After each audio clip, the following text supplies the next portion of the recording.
It's important for Canada to be part of EPIC to bring international attention to the importance of pay equity and gender equality, as well as to highlight some of the key initiatives that are being advanced on these important issues around the globe. For Canada, eliminating the gender wage gap is not only an important social and human rights issue, but also an economic one. I believe that it's McKinsey Global Institute that estimates that by taking measures to address equality for women within Canada could bring an extra $150 billion to the Canadian economy by 2026. So we're committed to addressing these goals through, I guess, what I would describe as a 4-pillar strategy. First, just last week, on October 29th, the government introduced proactive pay equity legislation in the federal jurisdiction. What this means is that within the federally regulated public and private sectors, we will ensure that women will receive equal pay for work of equal value. Second, Canada is also committed to introducing pay transparency, because when you can see the gender wage gap, it's much more difficult to ignore. It's also really important that when we as women enter the workforce, we're in an environment where we can truly thrive. That's why the government has focused on introducing legislation within the federal jurisdiction on violence and harassment in the workplace.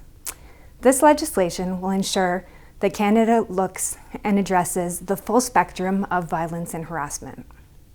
Internationally, we're also committed to supporting international instruments on violence and harassment in the world of work at the ILO.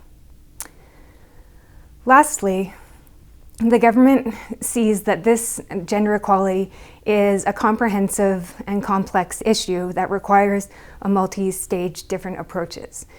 So the government has recently introduced legislation that will allow more flexibility for those within the federal jurisdiction to have the right to request flexible work arrangements, to support compassionate care initiatives, and also to allow more flexibility for maternity and parental benefits.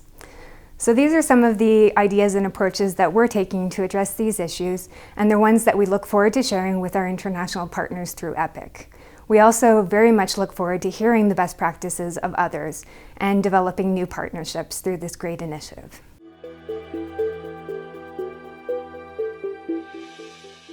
There are a number of ways in which EPIC can be relevant to the global community as a whole and to Canada in particular. EPIC provides an opportunity for stakeholders from around the world to get together to discuss innovative approaches to pay equity and to share approaches to common challenges that we face.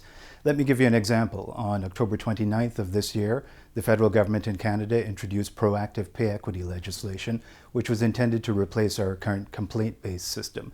This has allowed Canada to have a unique perspective on both approaches and innovative challenges and approaches in dealing with both of these different approaches. EPIC is also particularly important because it allows us to go beyond those issues as well to address other areas of common concern.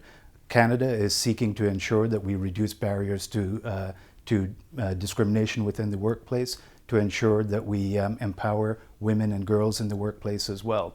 More broadly as well, EPIC also provides an opportunity to demonstrate Canada's commitment to social dialogue and to tripartitism. Our belief is that these challenges can only be addressed through these forms of social dialogue. And EPIC really provides an opportunity for workers' organizations, employers' organizations, governments, academia, and NGOs to work collectively together to address challenges of gender equality.